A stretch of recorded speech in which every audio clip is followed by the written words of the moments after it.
What's up, guys? Shane here from the GnG Elite DBS team, and today I'm going to show you what's probably the highest deck on our draft board, I guess you could say, for team battles coming up in Orlando. As you know, we played this deck in Atlanta. We had success with it. Broly Veggies just does a lot of really broken things. And in team battles, you got to play unfair strategies if you want to succeed. It's just the way it is. You got to give yourself the highest chance to win, and unfair strategies give you the highest chance to win. So, excuse me. First off, red veggie package. So, of course, we'll be playing 4 Sister Attack Sand Kale. She and Caulifla are the staple red veggies. Kaba is kind of the flex one. She's just really good. Comes into play for 2. So if you have 2 green, you go Kaba, red or green Kaba into red Caulifla into Sister Attack Sand Kale. Because 15k, draws you a card. Advantage is good. You always want to gain advantage. So drawing cards is good. Ideally, she's going to force a card out of your opponent's hand while giving you a card. Sometimes your opponent will take the life. That's fine. They're closer to death.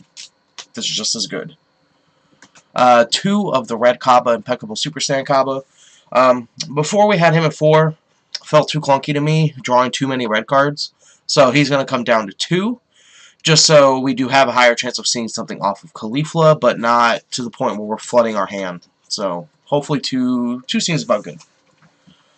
4 Bolt Super Saiyan 2 Caulifla just helps us extend the board. Kaba into Caulifla into Kale or this Kaba is really good. Plus she's a 20k beater. It's really good. Into the green cards, 4 Infernal Emperor Frieza. Frieza's going to be in the main board simply because he doesn't get shut out by Crisis Crusher or things of that nature. That and when we're going on the play, we can still take a life turn 1. That way we can awaken on turn 2 if our hand is super nutty. So we want to be able to awaken turn 2 in case our hand is really good. So Frieza in the main board. This is a big change right here for Trunks Bridge to the Future.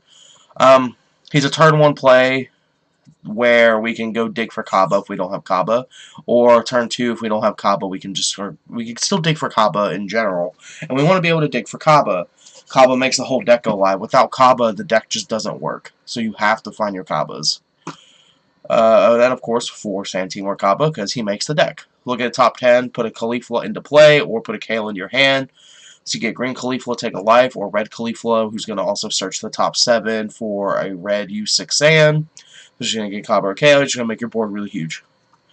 I'm trying not to go in too much detail with the main board simply because we just went over this deck not that long ago, so I'm only trying to go over like the new things. 4 of the 2-drop, was it Unstoppable Ambition Super Saiyan Caulifla. Again, she's just going to help us awaken on turn 2, and gives us another target for Kaba. Like, ideally, you usually want to get the red one, but she's still a target, and that's important.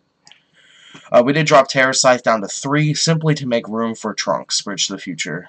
You could still play 4 if you wanted to, but 3 seems fine. Honestly, in Atlanta, I don't think I ever... No, I think I used him once with Shugesh. So cutting him to 3 seems more than fine.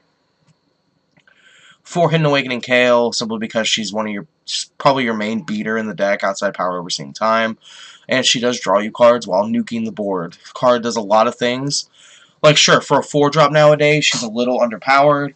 But when you get to play her for free with Shugesh, or play her for 2 because you have Kabas, she's still insanely good. And this card is definitely a 4 of, simply because she's good and she's targets for Kaba. 4 Shugesh, simply because we're playing team battles and only one person can have Cronoa.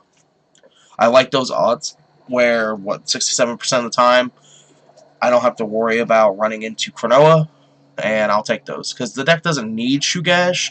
Shugesh just makes it absolutely broken. So, 4 Shugesh.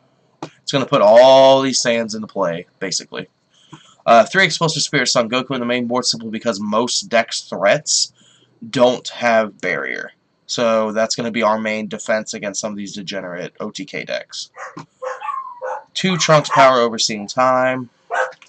Hopefully my dogs will not bark too much. Overwhelm Choice, simply because he lets you recycle a Shugesh and get it back. Extra cards, 4 Cold Bloodlust, just because we want to disrupt our opponent as often as possible. Especially when we go second against the Chain Attack Zeno decks, or... there's some other decks you might want it, but especially going second against Chain Attack, you want to have a Bloodlust up so you don't get Zenoed. 2 planet just to help us go dig for Shugesh, Kaba, Power Overseen Time, whatever it is we may need. And 2 times magic just to have, just in case, against some of these OTK decks if we need it. Sideboard time. So, the sideboard I'm thinking about for this deck right now is 4 Newfound Power Son Gohan. When you're on the draw, it's better than Frieza, as long as, like, if you're on the draw and they're not playing Crisis Crusher, then it's better than Frieza. But Frieza is universally better in most situations simply because you don't have to worry about those things. So if you know they're not playing Crisis Crusher and you're going second, you bring in the Newfound Power Son Gohans to replace the Friezas.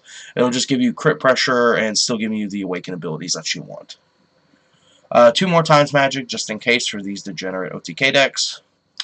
3 striving to be the best Vegetas to replace the Explosive Spirit Son Gokus with when the opponent's main threat in the deck has Barrier. So if their main threat has Barrier, you swap out the Gokus, bring in the Vegetas. 4 Haru Haru, simply because this is a super aggressive deck, and it'll simply help us go even harder in against other yellow and green leaders. And 2 Burst Energy Super Saiyan Bardock, mainly here just for the striving to be the best Son Gokus. If we play against those, we can just slam him on the board and attack over it. So that should work out pretty good for us. But that's it for this deck profile, guys. I would highly advise playing, not necessarily this exact list, but this deck on your Team Battles team. I do think it's better than the Broly Victory Strike and Broly Lineage decks in a Team Battles type scenario where you can really rely on Shugesh.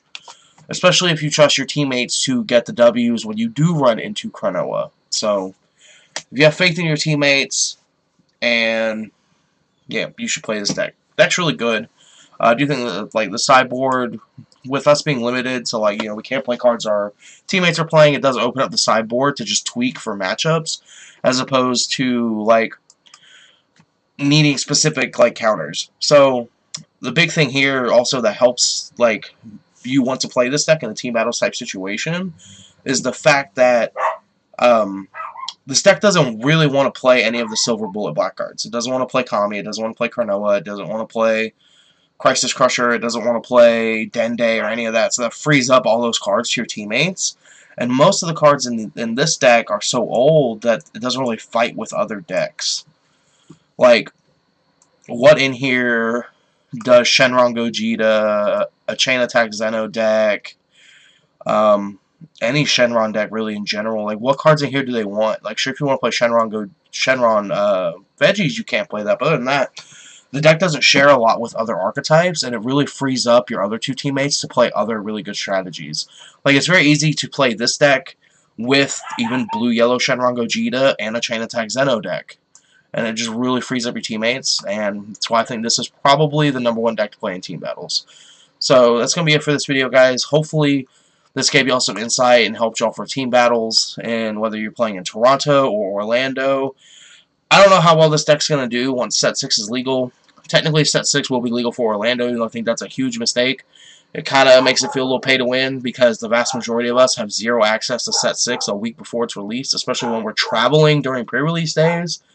But I digress. Was it Charlotte, Chicago, and the one on the West Coast? I don't know how this is going to fare in that format. Y'all have to test that. We're still testing this format simply because our event is Orlando. So, sorry if that kind of sucks. But anyways, like, comment, subscribe, and as always, guys, stay elite.